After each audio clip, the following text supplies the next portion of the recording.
Bonsoir à toutes et à tous, bienvenue dans votre émission École guinéenne sur la télévision nationale, la chaîne mère des médias guinéens. Aujourd'hui, l'équipe de l'émission École guinéenne est dans la commune de Matoto, plus précisément dans une école vieille, une école qui date de 1974. Vous voyez déjà 1974, une école qui est dans un état de vétusté poussé. Alors, chers téléspectateurs, nous allons vous donner les non-dits de cette émission. Vous aurez les détails avec les responsables de cette école. Nous vous invitons à suivre les temps forts.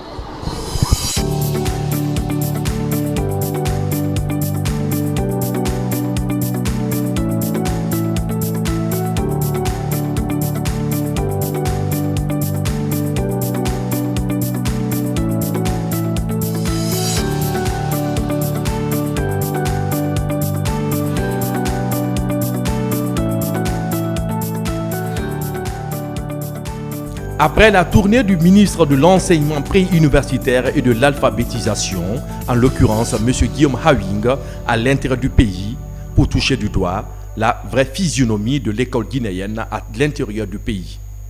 Il s'est avéré qu'il y a un nombre important d'écoles primaires et secondaires qui sont dans un état de délabrement très poussé. Certains même sont en hangar. C'est judicieux que le ministère en charge de l'éducation, à travers le service national d'infrastructures et équipements scolaires, mette un accent particulier sur la situation de rénovation de ces écoles en souffrance d'infrastructures et équipements et remplacer entièrement les écoles sous hangar pour le bien-être de l'élève guinéen. Quand je vois ce bâtiment qui souffre depuis 2008, un financement sur le BND, rien n'est encore fait. Nous nous posons la question, où était l'État? Nous avons visité des classes d'examen, des classes de 10e, où nous avons plus de 4 élèves sur un tableau-banc.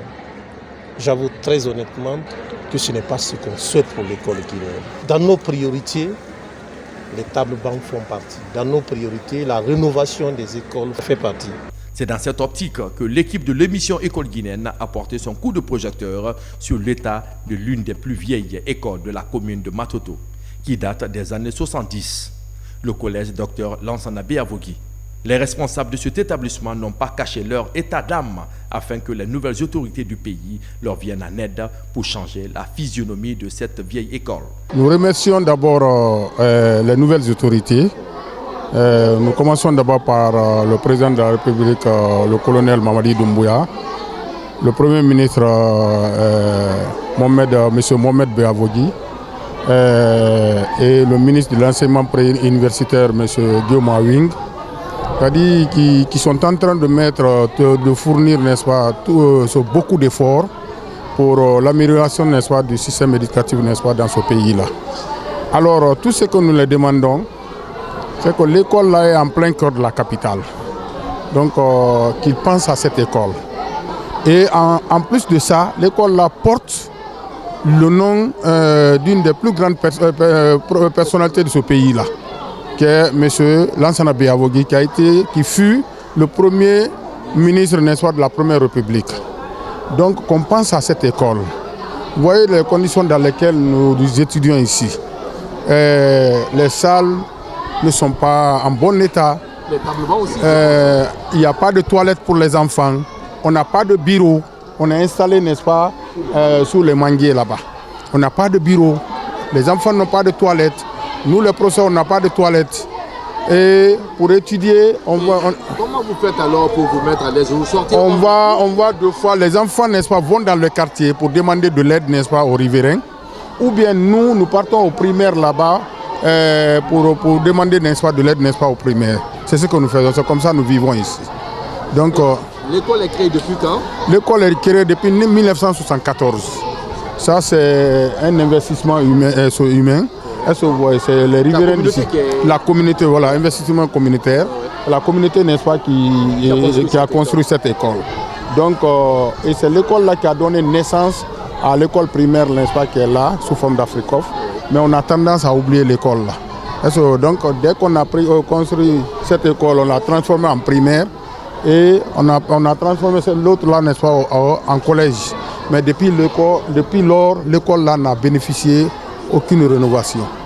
Voilà. Mais vous venez de dire que monsieur le ministre a fait un déplacement pour, sur le terrain, voir les réalités. Et quelle a été l'issue de cette rencontre avec monsieur le ministre? Très bien. Monsieur le ministre n'a pas oublié l'école. Est-ce que vous voyez, il est venu jusqu'ici, il a constaté l'état de cette école. Il nous a même promis que les dispositions sont en train d'être prises, n'est-ce pas, pour changer, n'est-ce pas, la physionomie de l'école. Est-ce que vous voyez? Il nous a dit ça. On est toujours là, on attend d'abord. Mais vraiment, c'est pas facile d'étudier. C'est pas facile d'étudier, n'est-ce pas, dans cette situation. Nous voulons que l'État, savons qu'ils sont en train de travailler sur là-dessus, mais nous voulons qu'ils accélèrent un peu. Parce que si la saison, si les pluies commencent à tomber ici, c'est pas facile. Vous-même, vous avez vu, n'est-ce pas, avec la chaleur,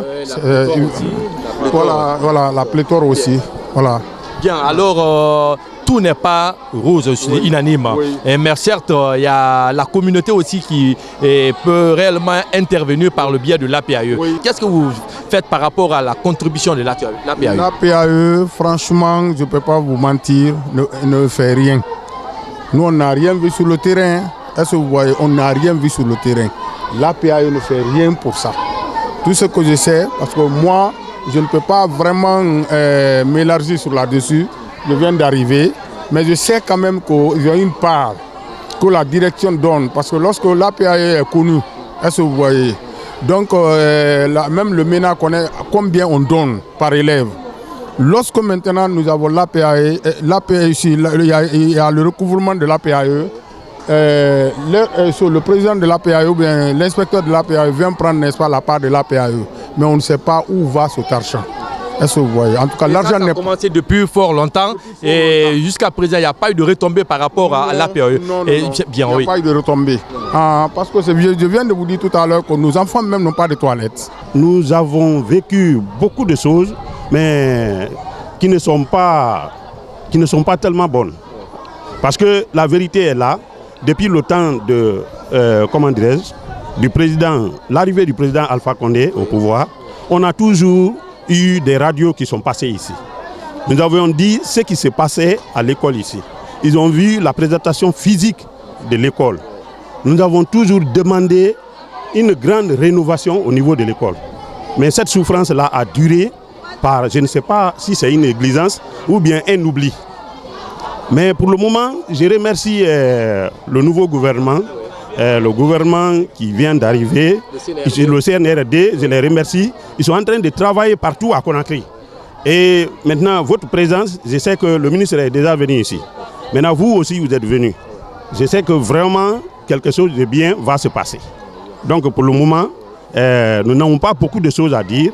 Nous demandons aux nouvelles autorités vraiment de nous aider. Demander aux autorités de venir en aide. Je pense bien que l'État a doublé beaucoup d'efforts et beaucoup d'efforts sont consentis par rapport à l'aide des écoles. Et vous voyez déjà, l'école primaire est bien construite. Mais ce qui reste, c'est de faire un accent particulier pour ce collège qui date de 1974.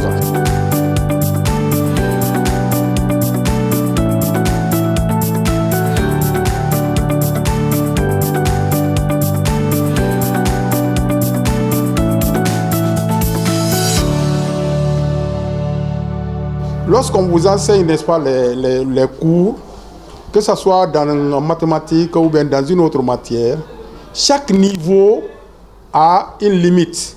Est-ce que vous voyez, quel est le type de transistor, n'est-ce pas, qu'on doit vous enseigner en 10e année? Oui, parce que quand le professeur, n'est-ce pas, cite les deux types de transistors, il doit vous dire, n'est-ce pas, quel type, n'est-ce pas, de transistor, n'est-ce pas, que vous allez étudier en 10e année. Voilà, parce que vous allez étudier les deux, hein, mais vous allez trouver qu'un type, n'est-ce pas, n'est pas utilisé en 10e année. Quel est ce type-là? Oui, mademoiselle. C'est le type NPN. NPN qu'on doit utiliser ou bien qu'on ne doit pas utiliser? Qu'on doit utiliser en 10e. Très bien, c'est le type NPN qu'on doit utiliser, n'est-ce pas, en 10e année, n'est-ce pas? Oui. Très bien. Les parties d'un transistor sont, oui, on a la base, le collecteur et l'émetteur. N'est-ce pas? Oui, monsieur. Très bien. Alors, quand le transistor fonctionne, vous devez savoir quel est le courant le plus important. Est-ce que vous voyez? Hein? Parce que attention, n'oubliez pas que le transistor est un composant électronique. Quand je dis composant électronique, c'est que le transistor ne fonctionne pas seul. Il faut le combiner dans un appareil. Est-ce que vous voyez? Pour qu'il joue, n'est-ce pas, son rôle. Ou bien? Très bien. Quel est le courant le plus important dans le transistor? Le courant le plus important dans le transistor. Parce que vous avez dit, regardez, vous avez dit qu'il y a quoi? Il y a là, il y a le collecteur, il y a l'émetteur, n'est-ce pas? Très bien. Alors, quel est le courant le plus important? Oui, l'intensité du courant de base, n'est-ce pas? Très bien. Alors, regardez, on a l'intensité du courant de l'émetteur. Je vois le schéma ici, regardez. Qu'est-ce que ce schéma signifie? Regardez très bien. Qu'est-ce que ce schéma signifie? Vous voyez? Le schéma qui est devant vous comme ça. Ce n'est pas moi qui l'ai fait, hein? J'ai trouvé le schéma au tableau. Oui, qu'est-ce que ça signifie? Oui. Oui. Vous constatez que ici, le courant collecteur est comment? Est proportionnel au courant de... Est-ce que vous voyez? Le courant collecteur, n'est-ce pas, est proportionnel au courant de la base. On est d'accord? Maintenant, si le courant collecteur est proportionnel au courant de la base, ça veut dire quoi? Ça veut dire qu'une augmentation du courant de la base entraîne une augmentation du courant collecteur, n'est-ce pas? Bien. B là, c'est la constante de proportionnalité. Appelée comment encore? C'est une constante, c'est-à-dire si c'est un mathématicien, il l'appelle constante de proportionnalité, n'est-ce pas? Mais si c'est un physicien, comment il va appeler B? Oui? Ah non? Comment? Quel est le nom de... le gain du transistor. Merci beaucoup. Merci. Félicitations. Monsieur le proviseur, on sent que vous avez au moins appris les cours de physique. Ça, c'est le régime linéaire qui est donné, le régime de fonctionnement d'un transistor, n'est-ce pas? Maintenant, le transistor joue le rôle d'un amplificateur de courant ou bien quoi? Oui, c'est un amplificateur de courant. Amplificateur oui, de courant. Oui. Très bien. Maintenant, au niveau de ce chemin, quel est le rôle d'une résistance de base? Maintenant, la résistance de base, en réalité, la résistance de base, toujours, une résistance essaie de protéger un circuit, n'est-ce pas, contre le courant.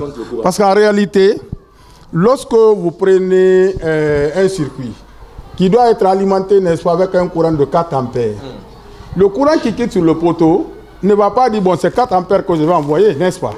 Il faut forcément, le courant peut venir, n'est-ce pas, avec 6 ampères.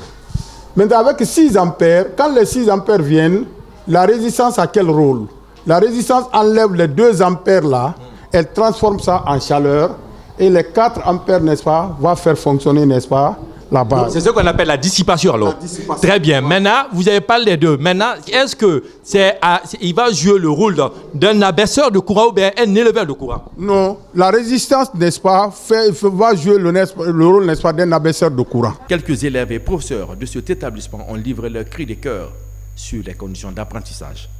Ce cri de cœur, on a tellement lancé et nous voudrions que la venue de la RTG, donc la venue de la RTG soit vraiment une occasion pour que ce cri de cœur là tombe dans de bonnes oreilles.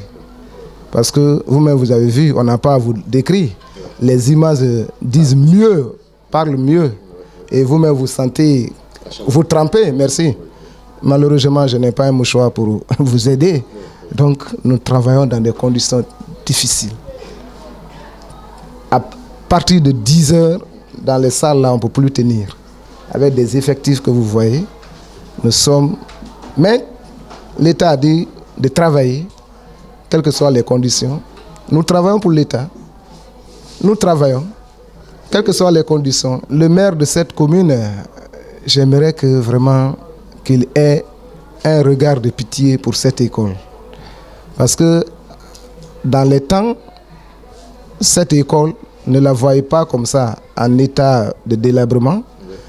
Elle a formé beaucoup de cadres. Et donc il peut y avoir même des parents qui peuvent venir réellement vous assister et aider même l'État. Autant et même actuellement, quelles que soient les conditions dans lesquelles nous travaillons, nous parvenons à faire de meilleurs scores aux examens nationaux. N'est-ce pas? Oui, les chiffres. Bon, quels sont les chiffres alors? Bon, je ne suis pas l'un des membres de la direction, mais quand vous fouillez les archives depuis la création de cette école, en 2005, de ce collège, en 2005, en tout cas, l'école a fait beaucoup de scores. Mais on sait pas si elle est oubliée. Elle est oubliée. Mais je crois, comme vous l'avez dit, l'arrivée des nouvelles autorités, avec l'arrivée des nouvelles autorités, toucher du doigt. et encore avec le ministre, son Excellence, Monsieur Guillaume, peut-être, un de nous aussi. qui est un de nous, et je pense il connaît peut-être cette école, ou bien il a été ici. Il est passé ici. Ici, il fait très chaud. Les élèves ont du mal à apprendre. Oui, à apprendre parce qu'il fait très chaud, on transpire beaucoup. Je demande aux autorités de nous aider à réparer l'école. Je demande à l'État de nous aider à arranger cette école. On est en état très dangereux. À 2 heures, à partir de 10 heures comme ça fait très chaud, tellement chaud aussi. Merci beaucoup. Malgré la pléthore et les conditions d'apprentissage difficiles, les professeurs du dit établissement font le maximum pour inculquer leur savoir aux élèves. Il y a de cela quelques années d'affilée, aux différents examens nationaux, ces élèves font parler d'eux à travers leur classement. Ils méritent un soutien et un accompagnement de la part des bonnes volontés, surtout les cadres qui ont étudié dans cette école. Équation d'une droite, suite et fin. Nous allons voir la dernière partie. Niveau 10e année, durée 2 heures, référence SIAM, 10e année. C, droite passant par un point donné et perpendiculaire à une droite donnée. Nous avons dit quoi? Si nous avons une droite D, cette droite D est là. On dit passant par 2 points. Oui. Le point P et le point Q. Connaissant ces coordonnées. Oui. On a un point donné qui n'appartient pas à la droite D, qui est le point R. On connaît aussi les coordonnées de ce point. Oui. Connaissant les coordonnées de ce point, on me demande maintenant de trouver l'équation d'une droite passant par le point R et parallèle et perpendiculaire à la droite PQ. Donc, comme les deux droites là sont parallèles, nous allons essayer maintenant de tracer une droite passant par ce point et perpendiculaire. Comme nous avons seulement l'équerre, nous allons essayer de tracer cette droite. Nous allons le projeter. Il s'agit maintenant de tracer une droite qui est aussi perpendiculaire à la droite tracée là, qui passe par le point R. Toujours j'utilise l'équerre. Je peux le placer ainsi. Jusqu'au point R. Je l'appuie l'équerre. Puis je vais tracer la droite qui passera par le point R. Voici la droite tracée. La perpendiculaire que nous avons dit. Donc c'est la perpendicularisé, ça est là. On le trace. On le trace. Cette droite tracée passe où? Par le point? Par le point R, hein? Il passe par le point R. Le fait qu'il passe par le point, il est comment par rapport à la droite PQ? Il est perpendiculaire. Donc pour construire maintenant l'équation de la droite, il suffit de placer un point qui appartient à cette droite. Je me fais comprendre? Donc nous allons nommer ce point-là comme le point M. De coordonnées X et Y. Je me fais comprendre? Maintenant on aura la formation des vecteurs. Les vecteurs qui seront comment? Seront orthogonaux. Donc deux vecteurs sont orthogonaux, la formule de l'orthogonalité. Qui peut me donner la formule de l'orthogonalité? X' plus Y' égale à 0. C'est la formule de l'orthogonalité. Vecteur R. Le vecteur R est orthogonal au vecteur P. Donc si les deux vecteurs là sont orthogonaux, alors la formule nous dit quoi? X plus Y égale à 0. C'est à l'aide de l'équation là que nous allons trouver l'équation de notre droite. Ok? Maintenant, nous allons trouver les coordonnées de chaque vecteur. Pour le vecteur AB, pour le vecteur R, M. Connaissant le couple de coordonnées du point R, on a désigné le couple de coordonnées du point M, non? Par X et Y. Maintenant, nous allons trouver les coordonnées du vecteur RM. Oui, qu'est-ce qu'on a dit pour trouver les coordonnées du vecteur RM? Les coordonnées du vecteur RM, oui. On aura X de M moins X de R Y de M moins Y de R. Très bien. Nous allons le noter. Hein? Oui. Tu as une note réservée ici qui est un petit 14, ok? Oui. Après, tu me rappelles, je vais noter dans le cahier. Très bien. On le suit. Bien, alors nous allons reprendre ensemble. C'est X de M X de après moins Y de. Donc nous allons trouver maintenant notre coupe de coordonnées. Donc le vecteur RM aura pour coordonnées combien? On remplace maintenant les lettres par leur. Nous avons les valeurs données, non? Oui. X de M égale A. X de M égale A. On le remplace par X. X, quel signe? Moins. Nous allons le signaler, hein? Oui. Y de R 3. Égale à 3. Ce qui est écrit là-bas, c'est 3, non? Oui. Plus le moins qui est là, nous donne moins 3. Je me fais comprendre? Oui. Moins 3. Y de M. Y. Plus M. Le signe qui est là, c'est moins. Y de R égale à moins. Le moins fois moins nous donne plus. Donc ça nous donne plus. Donc nous allons déterminer. On considère ça comme X. Et l'autre est considéré comme Y. Nous allons maintenant déterminer les coordonnées du vecteur PQ. Oui. Pour le remplacer, il faut le mettre dans les parents. On dira quoi? Oui. X moins. Donc il y a X, il y a Y. On remplace X et Y par leur valeur. J'ai X', j'ai Y', on les remplace dans leur valeur. Oui. Alors on aura X moins 3 facteur moins 2 plus de la forme après facteur. Oui. Y plus facteur 4 non est égal à. Maintenant, nous allons essayer de faire quoi ici? Nous allons maintenant essayer de développer. Donc, nous allons développer. Oui. OK? Oui. En développant, qu'est-ce qu'on peut obtenir? Plus égale à 0. Qu'est-ce qu'on peut faire? A égale à Y, hein? Oui. Très bien. Alors, on aura quoi? Après? C'est bon? Plus égale à 0.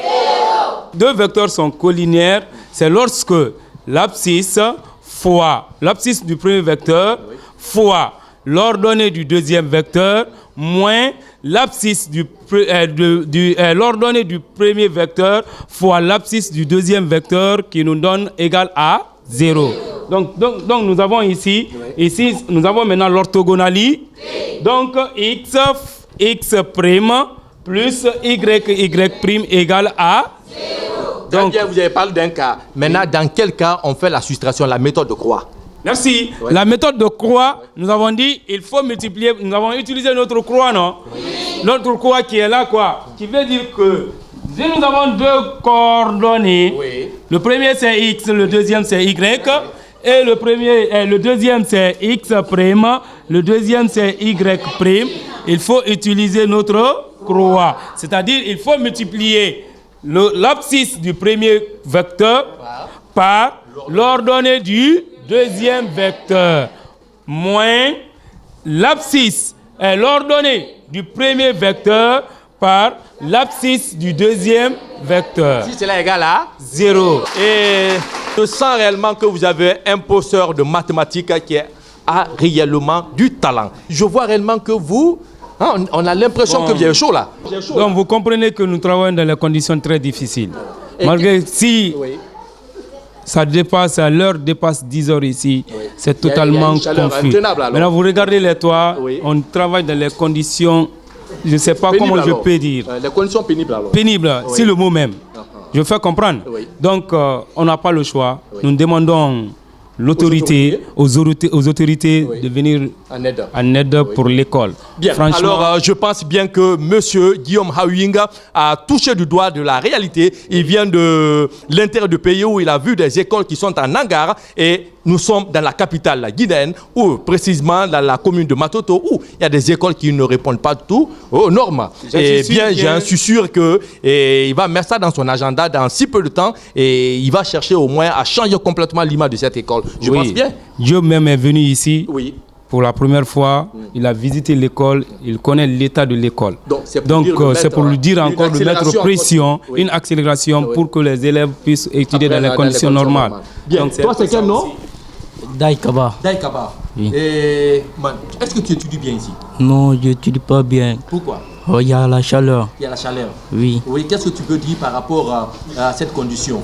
Nous, les élèves, nous tendons la main vers les autorités de l'école, les autorités éducatives pour nous venir en aide, pour nous aider bien à étudier. Parce que c'est nous les futurs cadres de ce pays. Nous devons bien étudier. Dans des conditions idéales. Dans des conditions idéales, pour bien servir le pays. Nous souffrons beaucoup quand même. Il y a trop de soleil, on ne peut pas bien étudier. Même si notre prof a commencé d'expliquer les leçons, ça commence même d'avoir la chaleur. Il y a la chaleur, oui, la chaud.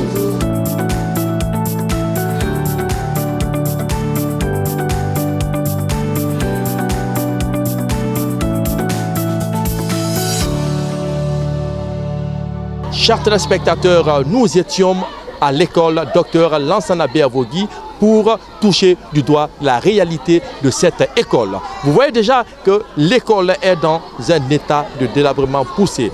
Un appel est lancé au ministre de l'enseignement pré-universitaire de l'alphabétisation et à la commune d'aider cette école, changer la physionomie. Alors tout le plaisir a été pour moi de vous servir dans cette émission. À la prochaine.